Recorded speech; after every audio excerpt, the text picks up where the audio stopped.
Good morning po mga kadarling. Ito na naman po tayo.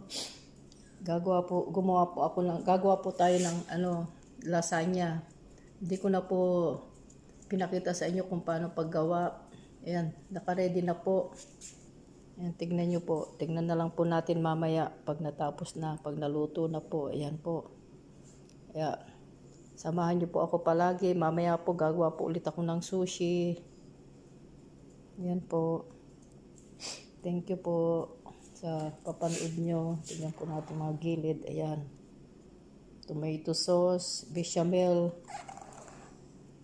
Tapos red sauce. Tapos may may giniling. Saka yung mozzarella cheese. Yan. Tignan na lang po ninyo mamaya. Ito po yung mga ginamit ko.